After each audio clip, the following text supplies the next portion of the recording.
Welcome back to Conflicts of Interest. This is episode 350.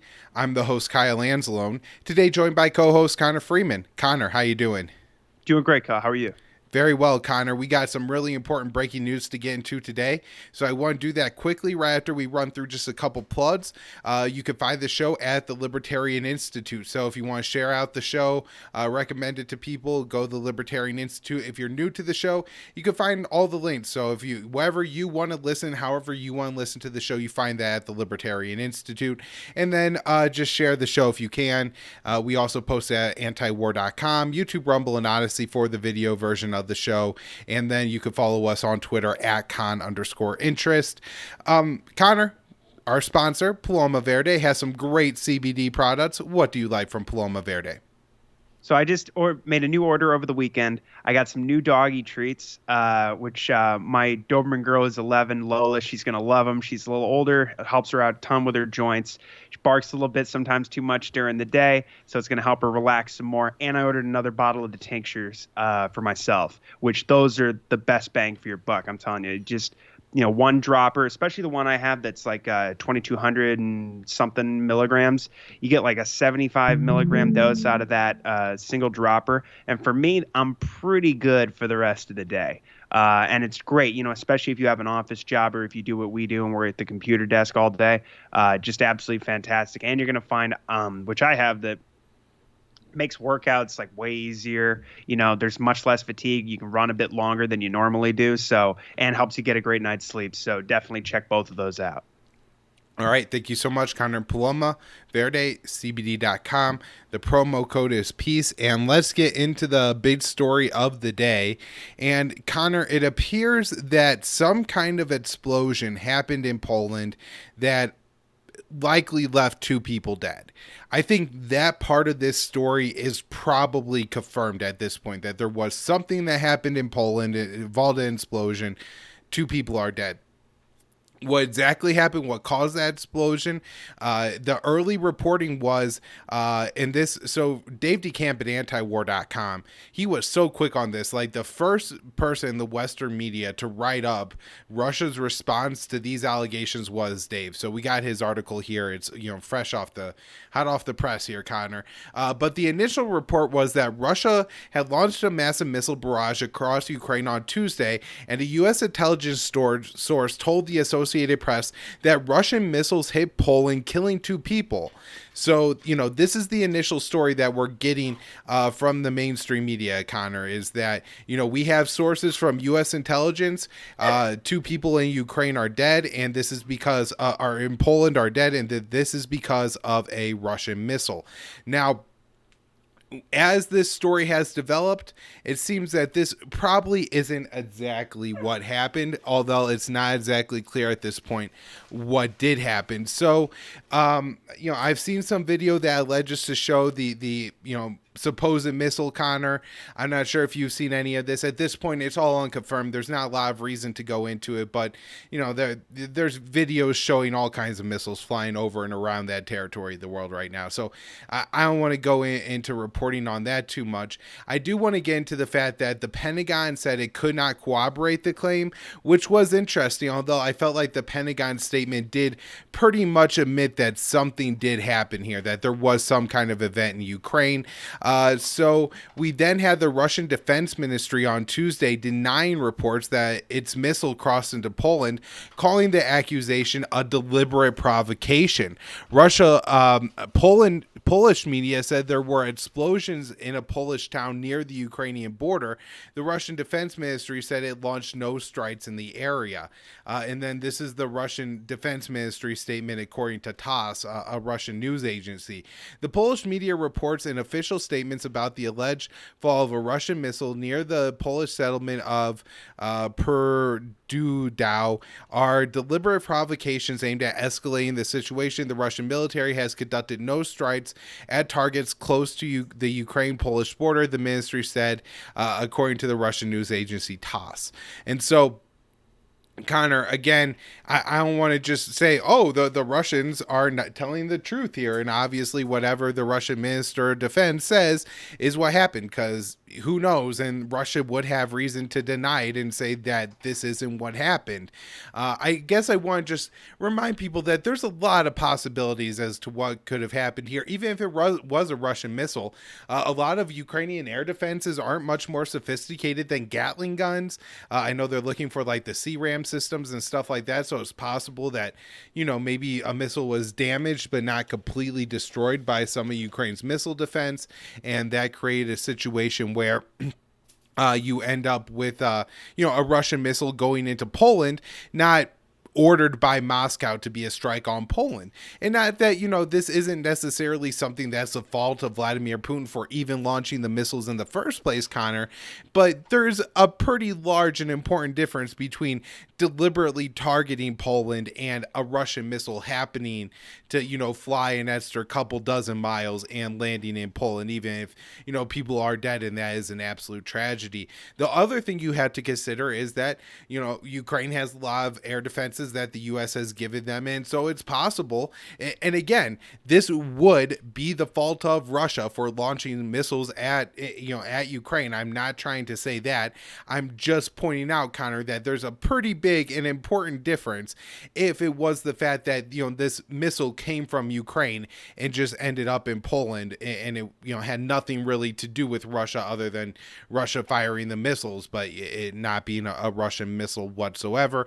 And then the other thing that everybody should really consider is the US and Russia have a lot of jamming and cyber capabilities to target, hack, and jam each other's missiles that require satellite at times and things like that. And so it's not necessarily impossible that Russia could have even hacked a Ukrainian missile and gotten that missile to detonate in Poland, or, the other way around. So, I just want to go through all this because I don't think people are looking at this picture big enough. The immediate reaction, at least in the Twitter universe, Connor, which I do think has a huge impact on what ends up being policy in America, is that this is going to result in NATO invoking Article 5, which means World War III against Russia. This is completely insane.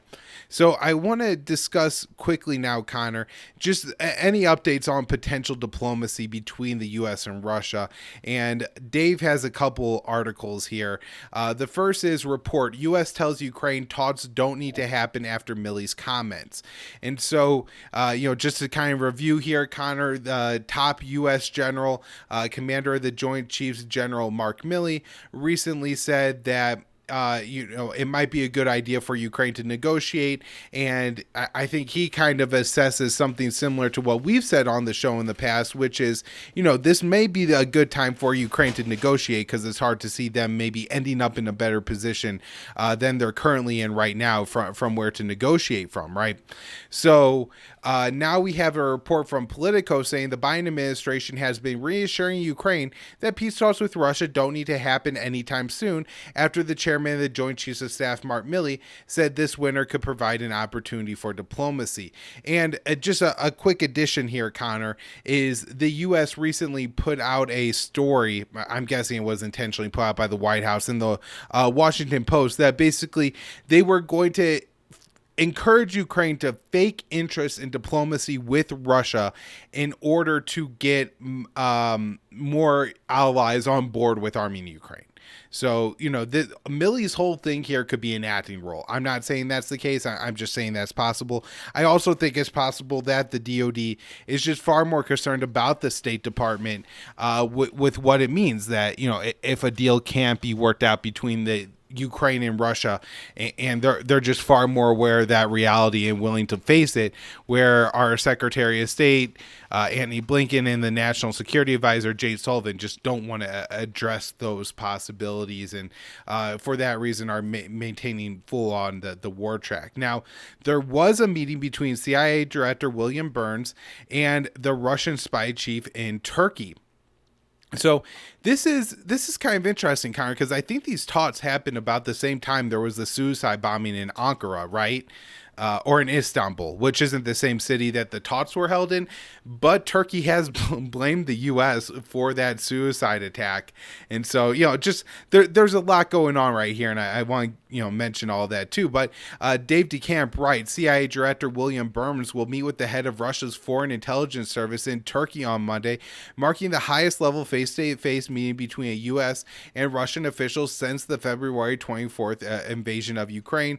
The unannounced meeting was first revealed by media reports and later confirmed by the Kremlin, which said talks between Burns and the SVR chief Sergei Narishkin were requested by Washington. The White House said the meeting was not an attempt to negotiate to end the war in Ukraine, but was focused on reducing the risk of nuclear escalation and detention of a U.S. citizen in Russia. So, again, Connor, very unfortunate that they're at least publicly saying they're not talking about Ukraine, although it's almost hard to imagine in a way that the Ukraine war wouldn't come up in these conversations.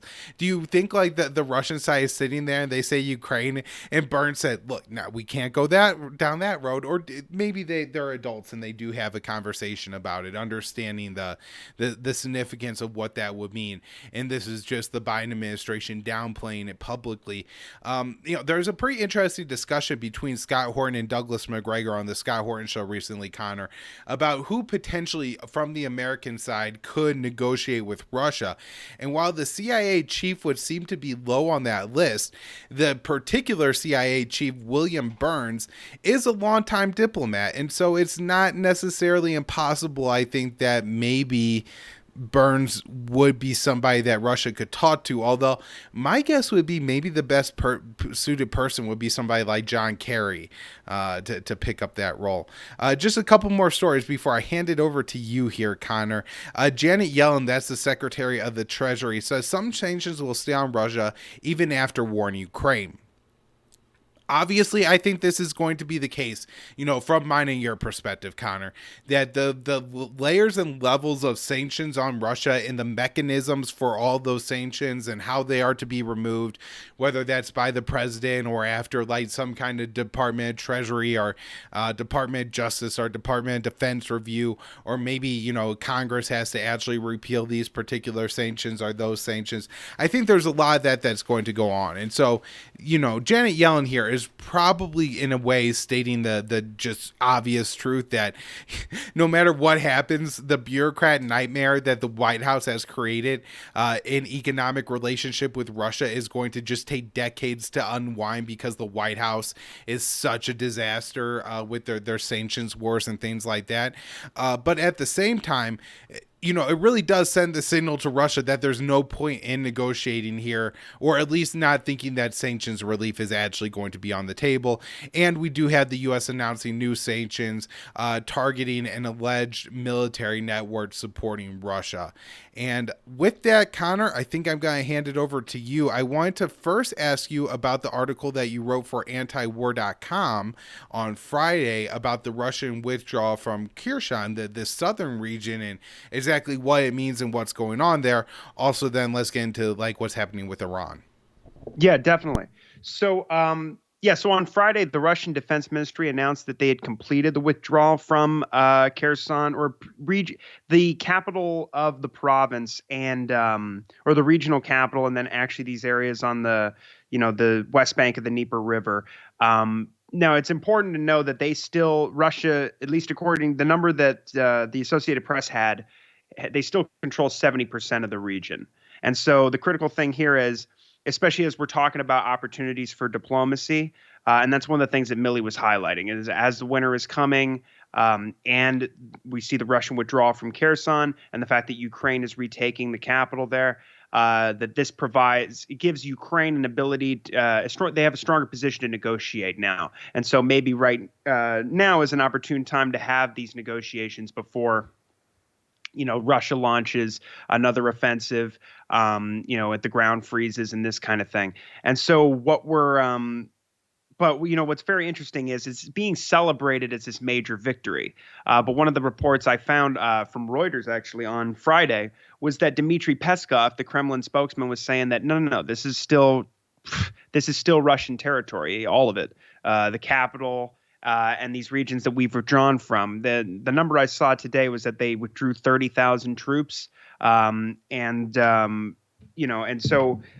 But basically, shortly after this actually occurred, I believe it was the first official statement from the Kremlin since Shoigu had ordered the withdrawal, which was on Wednesday. And so on Friday, you had after this the deputy of the Kherson Regional Council was saying that the Ukrainian flag had been raised in the capital, and Zelensky was announcing that our defenders are approaching the city in quite a bit. We are going to enter. But special units are already in the city, et cetera. And all of this was sort of being celebrated in the media as like, yeah, actually, there was a lot of talk about how now that they've taken Kherson, we can use this as a launching pad for the next counteroffensive to retake Crimea. I mean, there was a lot of that in the media reports that I was getting on Friday. There's one particular quote that's really bizarre from a former commander of a former commanding general of U.S. Army forces in Europe. This was in the AP. He described the Russian retreat as a colossal failure and said he expects Ukrainian commanders will keep pressure on Russia's depleted forces ahead of a possible future push for Crimea next year.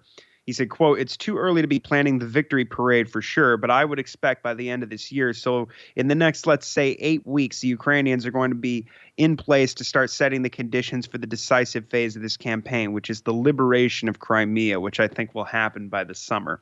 And I wouldn't have thought much of that because this is some former, general, but the fact that the article itself, which is just a news report, actually said, without quoting anybody, recapturing Kherson could provide Ukraine a strong position to expand its southern counteroffensive to basically to retake occupied territories like Crimea. I thought that was a pretty big, significant statement to be seeing in these reports. But anyway, so we had Peskov come off and say that the region's status is fixed. He said that this is it's a subject of the Russian Federation. It is legally fixed and defined. There are no changes. There can be no changes. Adding the decision to withdraw was made by the defense ministry and that he had nothing to add. The Kremlin spokesman reaffirmed Moscow's openness to peace talks with Peskov, saying Russia's special military operation in Ukraine can only be ended after its goals have been achieved or by achieving those goals through peace negotiations. After Putin had announced the annexations of the 4 regions in Donetsk, Luhansk, Zaporizhia, and Kherson back in September, the Zelensky had issued that decree saying that he would not negotiate with Moscow unless there was regime change. And so Washington, of course, as we discussed, they pressured them to drop that position, but really just for PR reasons, because otherwise, if you constantly have Russia reaffirming that they're willing to talk, and yet Zelensky and his government are intent on fighting an endless war with American and European aid and weapons in pursuit of regime change, it's going to make their Western partners particularly uneasy as they're facing this winter coming up. So anyway, so Zelensky has now said that he's willing to talk, but of course with all these non-starters, including that there has to be a full Russian withdrawal first, and reparations and war crimes trials. And so Peskov referenced this in his quotes, where he said that due to the position taken by the Ukrainian side, peace talks are impossible.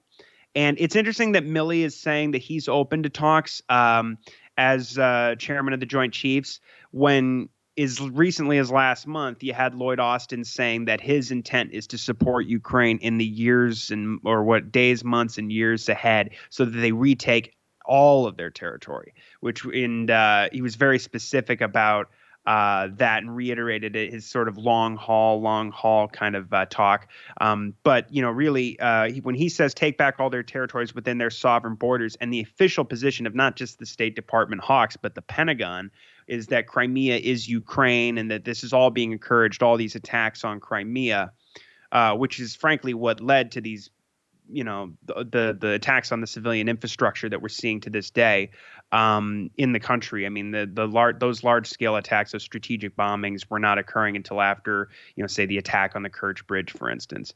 But they are. The official position of the Pentagon, as far as I know, is still that they are going to support Ukraine until they completely eradicate any Russian presence in the country, including in Crimea. So it's interesting. I'm hoping that the Biden administration is just covering their right flank with Milley out there saying this, and hopefully you're right about Burns being sent there to actually talk. I don't really see how they can talk about the risk of nuclear war and all the different protocols without actually addressing how we got here in the first place. So I think you make a good point that would be quite difficult.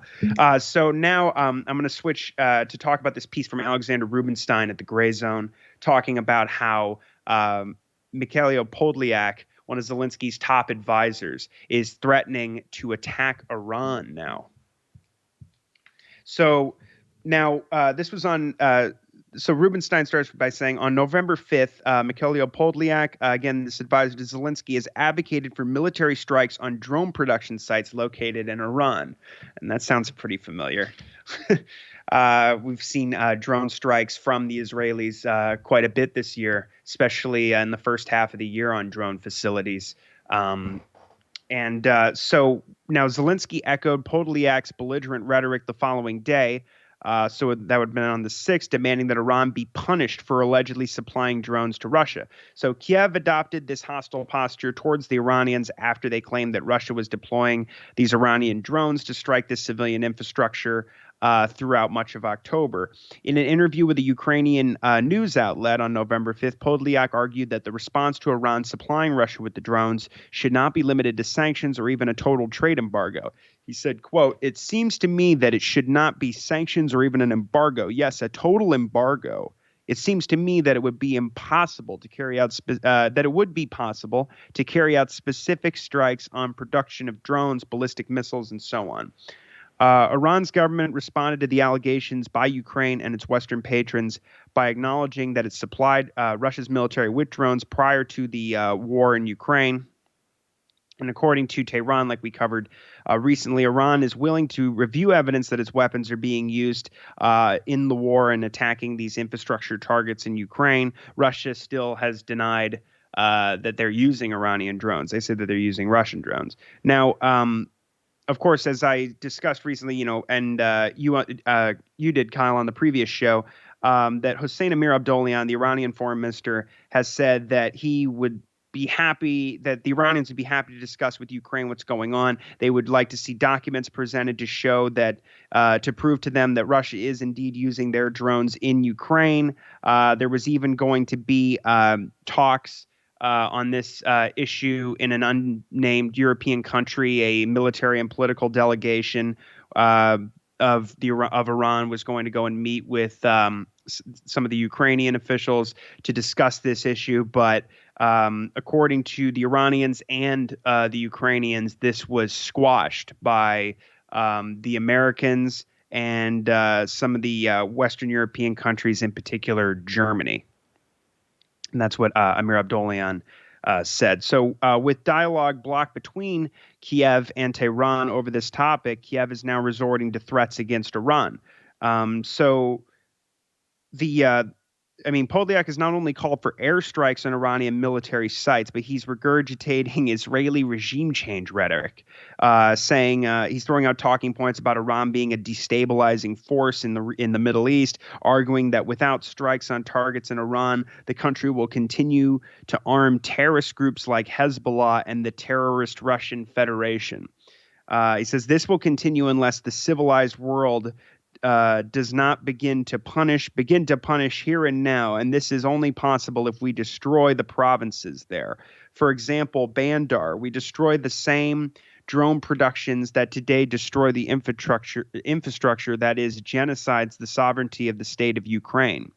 So the day after Podolyak's tirade, Zelensky followed up pushing this issue after talks with European Commission President Ursula von der Leyen, saying, of course, increasing pressure on the Iranian regime was discussed today with Mrs. Ursula von der Leyen. Its complicity in Russian terror must be punished, Zelensky proclaimed in his speech on his website.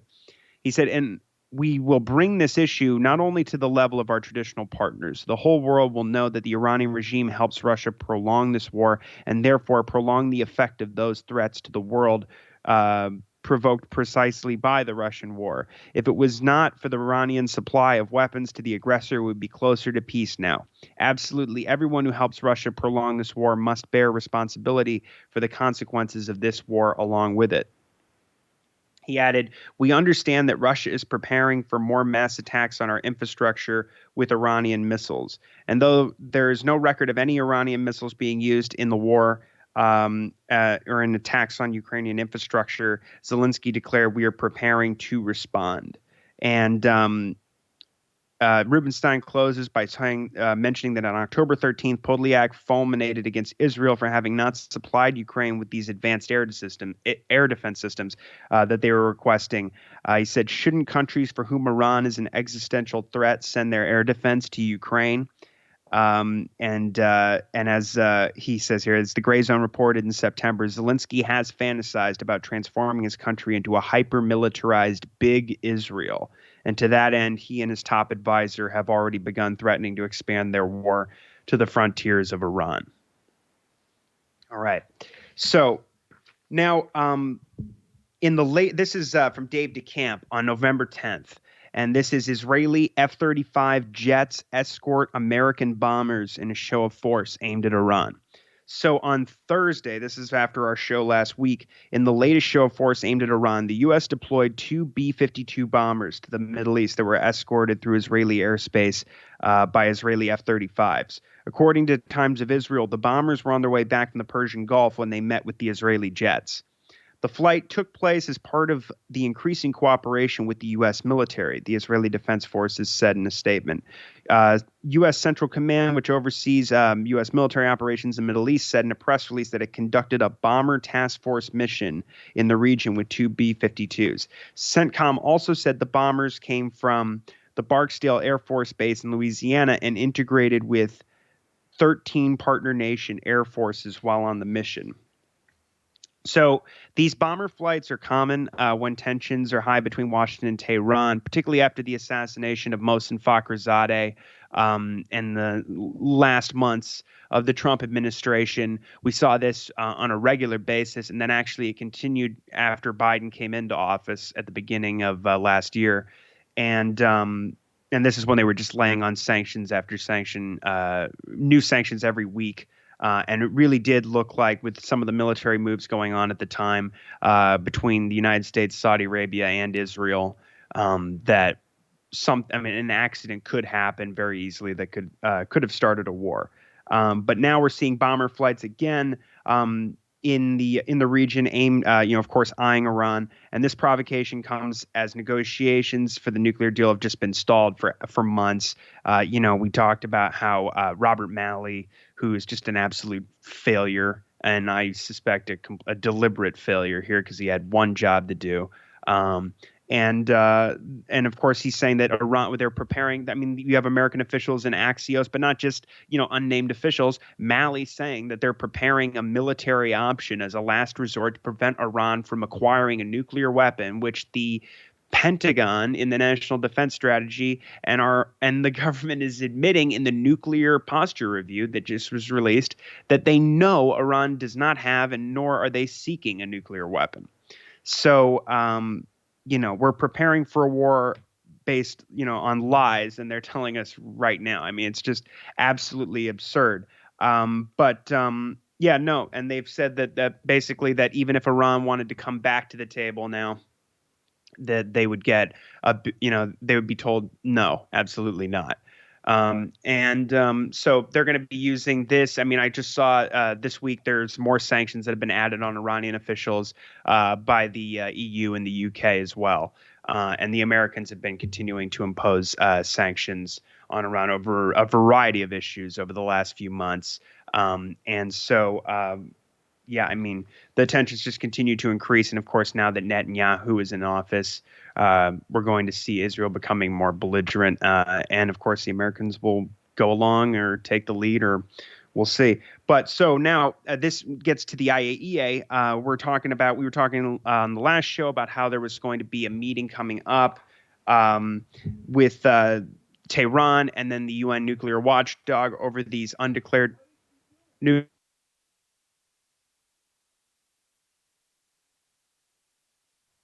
This is from Jason Ditz on November 11th. The IAEA continues misleading allegations on Iran's uranium stockpile. So we had this report come out last week that Reuters was reporting on, and we were talking about this meeting that was coming up with the IAEA and the Iranians. But they put out another quarterly report, but it's overstating and sort of misleading the public on the nature of Iran's civilian nuclear program, of course, as usual. But Jason goes through all of this and says Thursday's quarterly report from the IAEA once again details Iran's stockpile of uranium. As usual, they're overstating the seriousness of the enrichment of uranium for civilian use. Iran's highest enriched uranium at 60% increased just 6 kilograms from last quarter to a total of 62.3 kilograms. 60% is considered highly enriched. But weapons grade for weapons grade, you have to enrich over 90%, which Iran has never done. They've never even attempted to do that. 60% is the highest they've ever enriched uranium. And of course, that was just for leverage in order to bring the Americans back to the negotiating table. But of course, as Jason says, whatever happens to be the highest level they've enriched to, the same way when they increased to 20% after the assassination of Fakhrizadeh, this is spun as this major proliferation risk and that they're racing toward a bomb. The only reason Iran even enriches to that level is as a diplomatic pressure when trying to reach a deal to restore the JCPOA. The P5+1 nations wanted enrichment at a lower level, but that was conditioned on a deal that was never honored by the United States, of course. Iran has made on-again, off-again efforts to try to improve relations with the IAEA and even announced intentions to hold more meetings over the past week. Though some of those meetings seemingly go well, Iran gets little from them, as the next quarterly report has the IAEA right back to fear-mongering the world about their civilian program, despite its lack of a proliferation threat. So the IAEA is satisfying the U.S. by continuing to make an issue of Iran's enrichment, but plainly disincentivizing cooperation by never giving Iran credit for the concessions that they do make. There are things the IAEA really wants, like access to Iranian sites and a new monitoring deal to replace the one that expired. But Iran has shown a willingness, to provide both, but only in the context of a restored JCPOA. And this is why, after the previous censure, earlier this year, when the Americans and the E3 censured them at the Board of Governors meeting for the IAEA over their supposed non-cooperation in this inquiry to finally get to the bottom and satisfy all these demands for an explanation over what is going on here at these undeclared sites with these, traces of unprocessed uranium that, again, pose no proliferation risk and were discovered years ago based on Israeli intelligence. The Iranians provided what they say was full documentation, and yet they were that was all totally rejected. I mean, basically, there's a lot of pressure from the Americans and the Europeans and the Israelis for the IAEA to just never never to accept Iran's explanations for what actually happened. And so the probe just continues indefinitely, and it builds diplomatic pressure and makes a deal impossible. And so, of course, in response to this, because the Iranians had called out the politicization of the IAEA, they disconnected dozens of cameras, which had been voluntarily collecting footage back when they did have before the monitoring deal expired. But after that occurred, they were no longer getting that footage. So Iran took a symbolic step of disconnecting those cameras while maintaining all of the cameras that are necessary for them to be in compliance with their safeguards agreement under the Non-Proliferation Treaty with the IAEA. But of course, this was spun as, we're totally in the dark. And Grassi was making all kinds of hyperbolic statements about, where their nuclear program would be in 6 weeks and stuff like this. And of course, that was months and months and months ago. So now, this was back in the summer, actually. So they're just back to looking at how this stockpile is expanding at roughly the same rate it was before, and then just hyping that up more and more. But now, as Jason reports here on the 11th, the U.S. and the EU are now demanding an immediate nuclear explanation from Iran. So fresh off the latest quarterly report on Iran from the IAEA, the U.S. and the EU are pressuring the IAEA to demand that Iran explain these uranium traces. Both are pushing a internal resolution to push the issue. The same resolution happened in June and was opposed by Russia and China. It raised tensions, but nothing came of it except the raised tensions and what I just said, that Iran had disabled these cameras, hoping to bring the Americans to the table, but ultimately Biden's government refused to negotiate and just imposed more sanctions after discussing the matter with the Israelis and refusing to grant Iran any of the concessions that would have been necessary for a deal to succeed. Now, the discovery of uranium traces have been around for years. Iran gave the IAEA access and attempted to explain, but the IAEA has never accepted these. They've never accepted anything, and they keep demanding more as though Iran didn't respond.